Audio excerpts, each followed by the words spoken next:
Yippee-ki-yay, mother Huskers. This is Ethan Vice for Arsenal Lincoln. I got a terrific show for you today. Not a long one, but terrific as in we had a near perfect weekend for sports.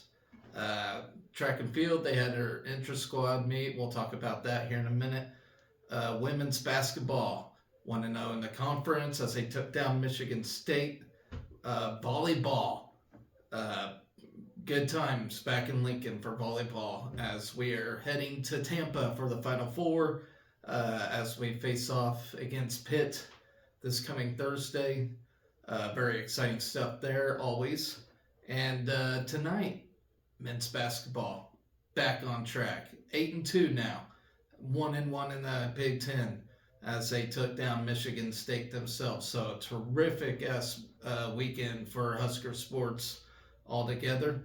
And first off, I do want to congratulate Alex Gordon, former Husker baseball player, as he's getting inducted into the College Baseball Hall of Fame in Overland Park, Kansas. He was a terrific player for us, so congratulations to him. Do me a favor, please like and subscribe to the show. As always, I appreciate it and all your viewership. So without further ado, let's get right down to it.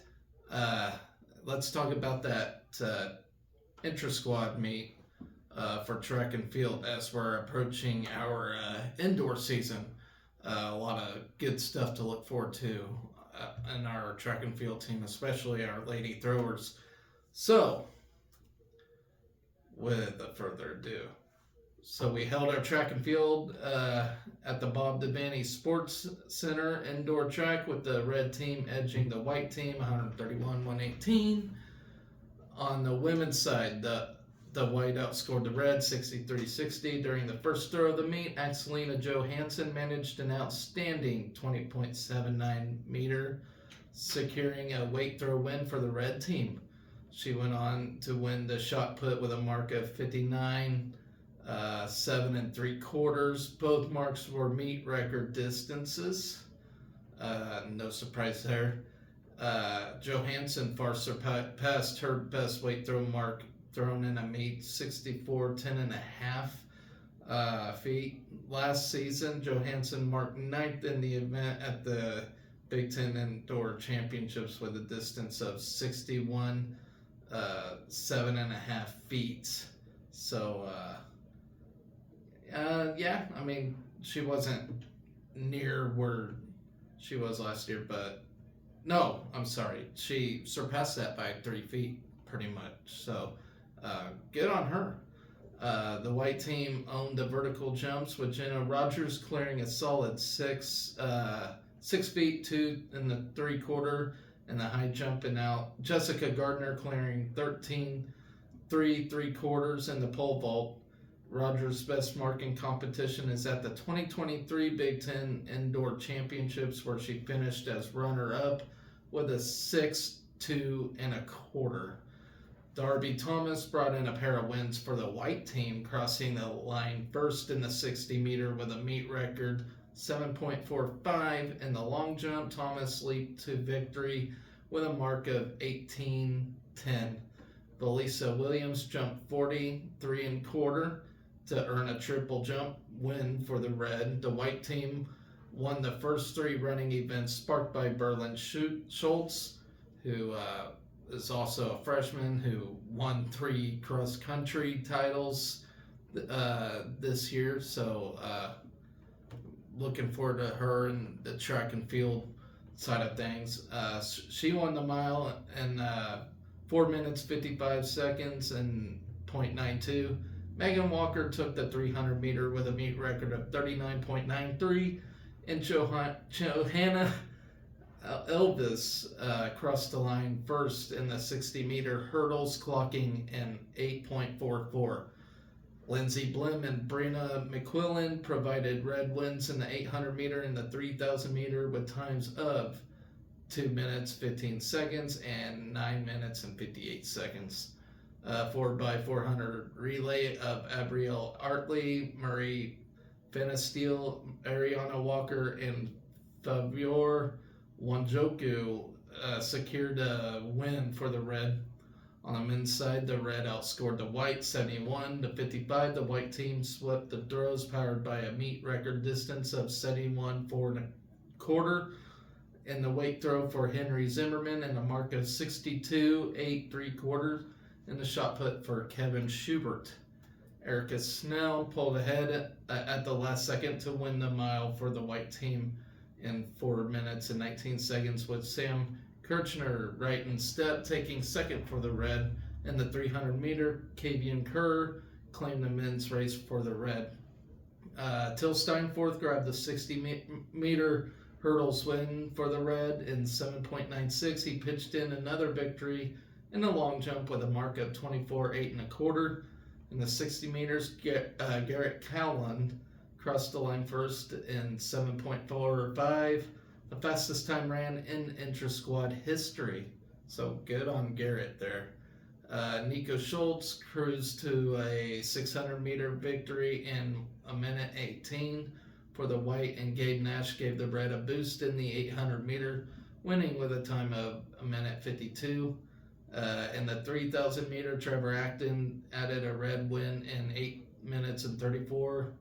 The team split the vertical jumps with Tyus Wilson clearing 7 1/4 in the high jump for the red, and Nick Loibel clearing 15 feet and 1 inch in the pole vault for the white.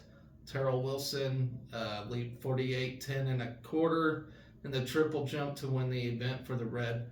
To close the night, Corey Berg, Schultz, Lorenzo Payson, and Joseph Clifford secured a 4x400 meter relay win for the white. Nebraska hosts the Graduate Classic January 12th through the 13th at the Devaney Sports Center for indoor track with events beginning at 12:30 p.m. on Friday. So it looks like we got a pretty decent track team on hand, and I'm pretty excited for that. I really do like watching track and field. Never done it myself. For one, I'm not a long distance runner. I could have passed for maybe a short distance sprint run of some kind, but I did enough of that in football and wrestling, so I always took a break during that season. So anyway, getting off beat here, women's basketball, they took down Michigan State and is now 1-0 in the conference, 8-2 overall so far this season. So they're looking hot right now. They are looking red hot, and I'm here for it. So let's talk about that game real quick. It was at East Lansing of all things, so it's good to get a road win, especially in Big Ten where environments are really tough. Let's talk about this. So, with the victory, NET number 21, that is our net ranking, which counts more than the AP polls pretty much. So, we're number 21 in that. We're 8-2. Overall, 1-0 in the Big Ten. Michigan State slipped to 7-2 and 0-1 in the conference. So it's a tough, great Michigan State team that we beat. Markowski notched her 5th consecutive double-double and 6th of the season. Finished with a team high 13 points and a game high 17 rebounds. Markowski, who missed much of the first half with early foul trouble, got plenty of help from all the Huskers, including Jessica Petrie, the 6'2" forward from Gold Coast, Australia, stepped up in a big way by going 5 for 7 from the field in the first half to tie her career high for the second straight game with 11 points. And I love these Aussies that we recruit. They're just phenomenal players. Her, Jazz Shelley, Izzy Bourne last year, she graduated. Something about the Australia Nebraska connection there that's really awesome. And if you guys, I'm getting way off beat here, but if you guys get a chance, there's a little, I think it's a Big Ten special that talks about, oh, dang it. One of our girls, she is from a small town in Nebraska. It has like 800 people, but she took the whole team. The one that got hurt this year, I can't remember her name, but she took her whole team there to her farm, family farm. Really cool experience. I think experiences like that, getting away from the game a little bit, and building these experiences, this team chemistry, I think it does a lot for the team at the end of the day, and it's really cool. Jazz Shelley had a culture shock, as she's from like Melbourne, Australia. So you had like city girls going this farm and getting that life experience. I think that's really cool. But anyway, I'm getting offbeat here. Check it out if you get a chance. So Petrie wasn't alone in supplying a first huge half lift for the Huskers. Junior forward Kendall Coley tied her season high with 8 points, including a 3-point buzzer beater to end the first quarter that gave Nebraska a 21-19 lead.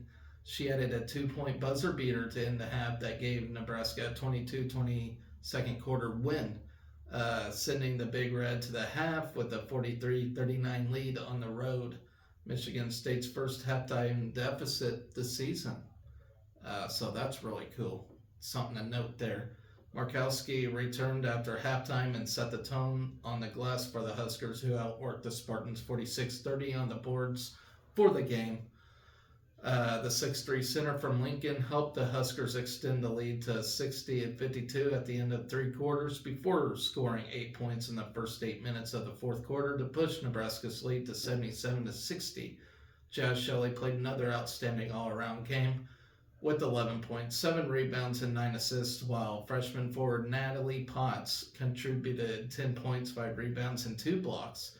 Graduate guard Darian White added 9 points, 6 rebounds, and 5 assists, while Colin Hake also contributed 9 points on 3 of 5 3-point shooting. As a team, Nebraska buried 10 of 23 3-pointers, the 4th consecutive game this season with 10 or more threes. All 10 Huskers scored at least 3 points.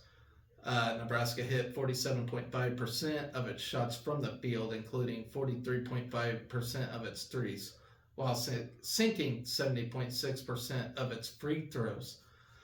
The Huskers won on the road despite committing a season-high 24 turnovers. That's a lot of turnovers. Moira Joyner led Michigan State with 18 points, while Theron Hallock added 17 points off the bench, with most of the damage coming from the final 2 minutes. The Huskers held a Michigan State team that entered the game leading the Big Ten in 3-point shooting to just 4 of 27 shooting from long range. The Spartans did hit 16 of 22 free throws and committed just 12 turnovers. So we will return to Lincoln for finals week before closing home non-conference play against 2023 NCAA tournament qualifier and SWAC champion Southern on Sunday. Tip-off between Big Red Jaguars set for noon. You can get tickets. Big Ten Plus. They always show these games on Big Ten Plus, which is really disappointing. But it is women's basketball, so it's totally understandable as well. So now let's switch to our top women's sport, volleyball. And holy cow, guys. Did not get the sweep. We didn't lose a single set in this tournament until we played Arkansas. But still, well-played game by us to get into the Final Four. What a path we're taking, too. I hate to admit it, but we got the easier path than on the right side of the bracket. But my goodness, great moment there in Lincoln. We hosted all the way through, and I just can't be any happier. Final Four, where we belong. We're the North Carolina, the Yukon, the Alabama, whatever you want to say, of volleyball. Especially as of recent. I mean, I guess some would say Stanford is, but I don't know. We've been having the better recent history, I guess you can say. And we're just a damn good volleyball team. So our 17th Final Four all time, tied second most of all time. Um, so fantastic stuff there. Let's see. So Nebraska erased a late 5-point deficit to rally and win set one, 26-24, tightly contested set there. Then the Huskers cruised to a 25-14 victory in set two, which same story, different day. Set three, where we have been struggling all year long. In set three, for some reason, I don't know what it is. If a team figures this out, then we have to revamp. I don't know. It's I don't know, some kind of curse on us, I guess. But set three, Arkansas took it. But yeah, in the next two sets, they battled us really well. Set three, they beat us 25-21. Arkansas then led 19-17 in set four before we rallied for a 25-23 victory to win the game and move on to the Final Four. So we will head the NCAA semifinals for the 17th time in program history and the 6th time in the last 9 years. The Huskers will face number 4 Pittsburgh on Thursday at Amalie Arena in Tampa. But the match time has not been announced yet. Well, I think it has ever since this article came out, and I think it's at 6 o'clock, I believe. 5 or 6, somewhere around there. So, you all know. You ain't a Husker fan if you don't watch volleyball, right? So, you all know.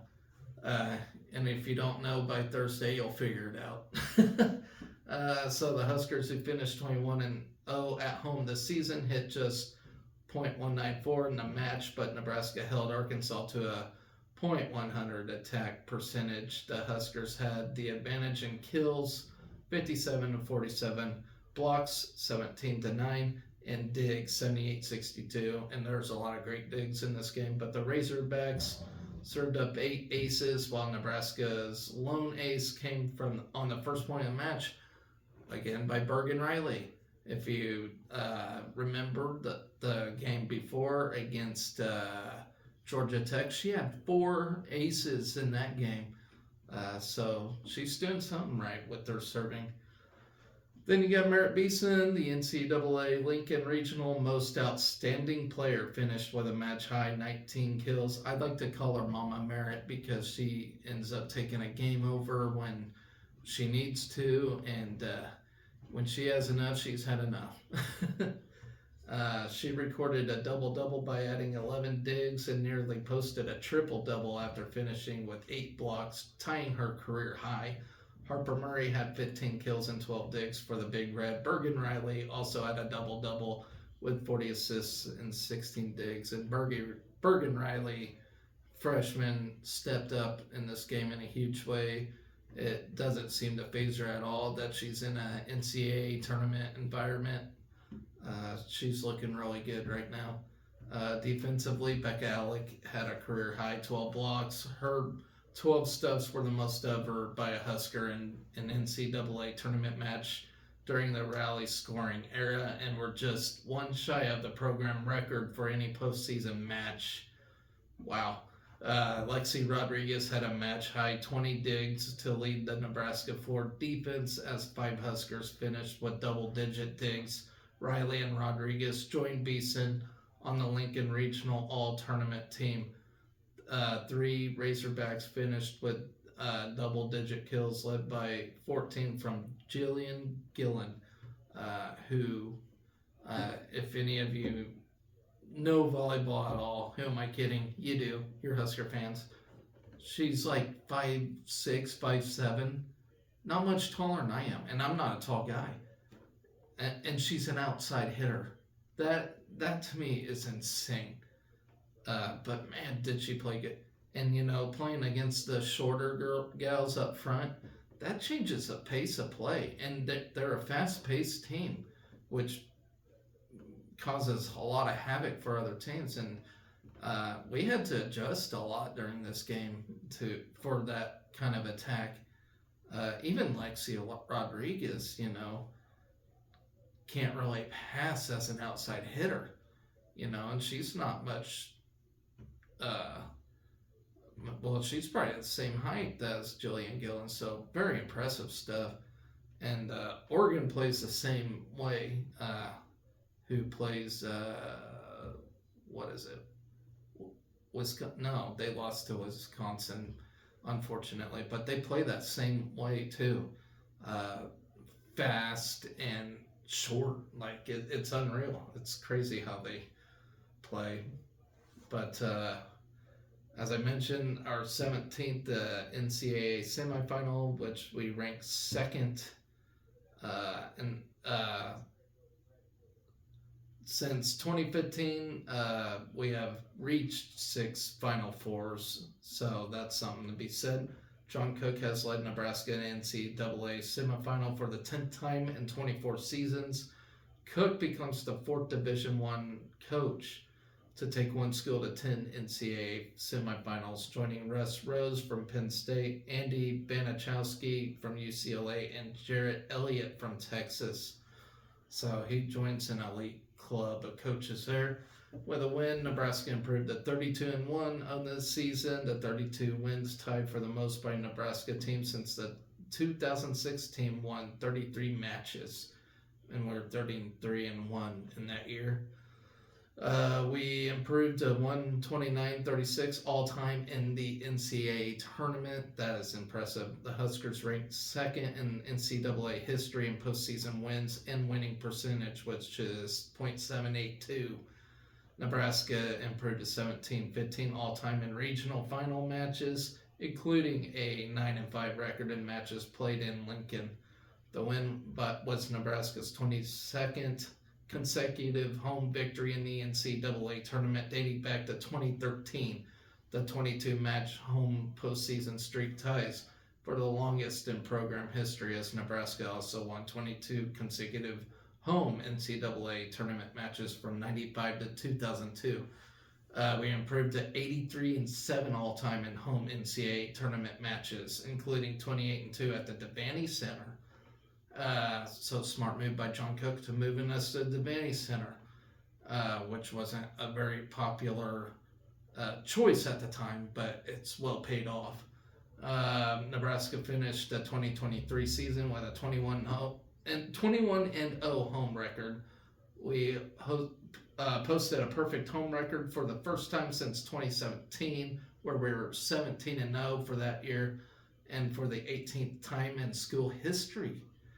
The Huskers' 21 home victories are a school record, eclipsing the 20 home victories during the 05 season. The attendance for today's match for Saturday's match was 8,713. Nebraska set an all-time NCAA record for any female sport with a total home attendance of 264,665 fans in 2023. So record shattered by us in attendance this year. Incredible. We improved to 4-0 all-time against Arkansas, including a 2-0 mark in the NCAA tournament. The Huskers moved to 12-0 all-time against SEC teams in the NCAA tournament, which puts a huge smile on my face. John Cook improved to 88-19 in the NCAA tournament. As Nebraska's head coach, he improved to 96-24 in his NCAA tournament career. Cook ranked second all-time in career NCAA tournament victories and NCAA tournament wins at one school. We won the first 2 sets against Arkansas and are 101 in the NCAA tournament when taking a 2-0 lead. Nebraska has won 99 consecutive postseason matches when winning the first 2 sets. Arkansas came back to win the 3rd set, handing Nebraska its first set loss of the NCAA tournament, as I mentioned earlier. Arkansas took a 3-2 lead in the first set, marking the first time Nebraska trailed at any point in the first 2 sets in the NCAA tournament. We never trailed in either set 1 or set 2 in our first 3 NCAA tournament matches. totaled a season high 17 blocks in the match, eclipsing previous high of 15 blocks at Minnesota on November 25th. Becca Alec had a career high 12 blocks in the match. Her previous career high was 10 at Minnesota on November 25th. Alec's 12 blocks were the most by a Husker in an NCAA tournament match during the rally scoring era since 2001, breaking the record of 10, which was accomplished 7 times by 5 Huskers. Alec's 12 blocks were just one shy of the Nebraska record for any NCAA tournament match, including the side-out scoring era. Merritt Beeson had 19 kills in the match. She had produced double-digit kills in 17 of her last 18 matches, including all 4 matches of the NCAA tournament. Beeson had 444 kills this season. She moved into the top 10 on Nebraska's single-season kills list, passing Michaela Fecky and Sarah Pavin for the 9th most single-season kills by a Husker in the rally scoring era since 2001. Beeson also had 8 blocks, matching her career high. She also had 8 blocks against LSU last season while playing for Florida. Lexi Rodriguez had 20 digs in the match to increase her career total to 1,404. Rodriguez became the 7th player in school history to total 1,400 career digs. The 20 digs marked the 11th time in her career that Rodriguez had recorded 20 or more digs. So, my goodness. Just incredible stuff there. Facts that you may not know that I didn't know till I just read them to you. So, like I said, Final Four, exciting. We're got a great winning percentage in the NCAA tournament. I mean, this team is the top dog in NCAA volleyball, if in my honest opinion. I mean, just good stuff. And Stanford lost to Texas, so now you got us, you got Pitt, you got Wisconsin and Texas. Yeah, of course we got Pitt. We don't really have a vendetta against them, but Wisconsin, we always got a vendetta against Wisconsin. And then Texas, where we lost Kaylee Akana and Lexi Sun to them. When we have a player that wants to leave, they want to go to Texas for some reason. And screw Texas. I hope we play Texas, and I hope we beat them with our crew we got now. That would be phenomenal. But I don't know. That Texas-Wisconsin match is going to be pretty fun. But I think we're going to handle Pitt pretty well. They may give us a tough game, of course, but I think in the end, and I'm not trying to be biased at all, but I really think we're going to get through Pitt, go national championship, and we'll take on either Texas or Wisconsin. And I really hope it's Texas. I really do. But either way, it'll be a good national championship game, and it'll show a lot. And here's a question for y'all.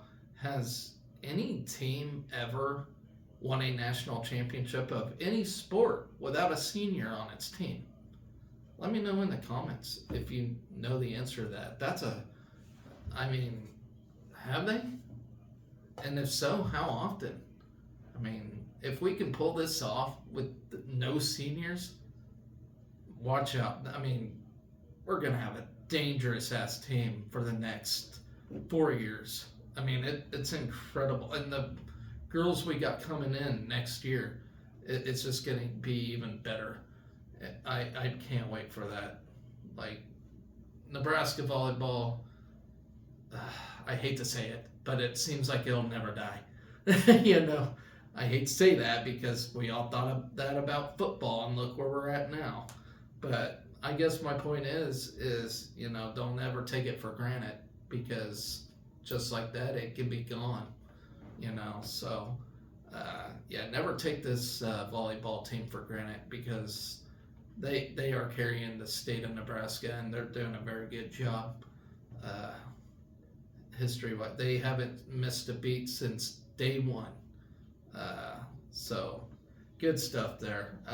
And now, last but not least, tonight, as I'm recording this, we beat Michigan State in men's basketball. We're 1-1 in conference, 8-2 so far this season. Great win, solid win. Michigan State is struggling, as Fred Hoiberg mentioned in his post-game comments. He does think they'll be back and playing good basketball, but that they are on a hunch right now and just having a bad time. But Michigan State is one of those teams that always finds a way. They always find a way in the NCAA tournament, no matter how bad things seem. They always find a way, and they're always a solid team, coached by Tom Izzo, and I really think they will get back to it. But we caught them on a good night, and I'm really thankful for that. I think our future selves will thank ourselves for that as this season continues. I don't think there's any game notes yet on that. Let's see. No, there's no game notes on that, but overall, solid effort. Keisei Tominaga finally came out and did his thing, shot his threes, had a good time, and got the crowd going, and that's what Keisei does, and that's what we needed to help with this win. Sam Hoiberg played defensively very well.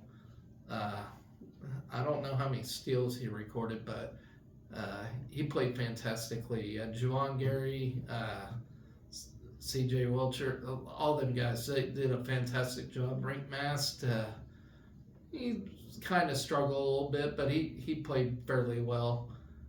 Overall, great win by the men's basketball team. 1-1 conference, and my last show. I think it's my last show. It's the last show or show before I was asking what is going on with Nebraska's basketball team. Well, I think they got together and started gelling, as I was mentioning. Like, got it together and got this win. Of course, it was a 4-4 Michigan State team, but a win is a win, and I'll take it. And especially on home court of all things. First half, we were struggling a little bit, but second half, we got it figured out, and we were rolling. So it was opposite of Minnesota the last game, where we just played lights out in the first half, but then got way too complacent in the second half. Had we kept our foot on the gas in that game, we'd be 2-0 in the conference right now. So, nothing to hang your hat on right now, Husker fans. Things are starting to look better, and as long as we keep our foot on the gas, as is. But I think we'll continue playing well. So we'll see. And next game out, we play K-State at K-State on Sunday. So here's what's coming up next week. Ain't got much going. We didn't have anything during the week lined up until volleyball won. So on Thursday, we play Pitt in the Final Four, as I said. I think we'll get a win there. And then on Saturday, wrestling versus South Dakota State. I'm very excited about that. South Dakota State's a solid-looking team. I wouldn't count any matches out in that. Then you got women's basketball playing a pretty tough Southern team. This will be another test for us, as the ladies are just rolling. And then, as I mentioned, men's basketball at K-State on Sunday. So that's all we got for next week. So it's going to be a pretty casual week for me. Couldn't come at a better time, by the way, because I don't know if you guys can hear it, but I'm feeling a little sickly today. I got the chest colds. I got the man colds, I guess you can say. And I got a busy week at work as it is. So yeah, it's kind of nice to have that little break for me too. So I might have a show on Wednesday to actually preview everything. Of course, Thursday, we got the big fun one against Pitt. I'm looking forward to that for volleyball. So that's about it for this show, guys. So, like I mentioned at the start of the show, please like and subscribe to my show. Uh, if you like all Husker sports, if you want to know everything about Husker sports, how we're doing this season, this is the show for you.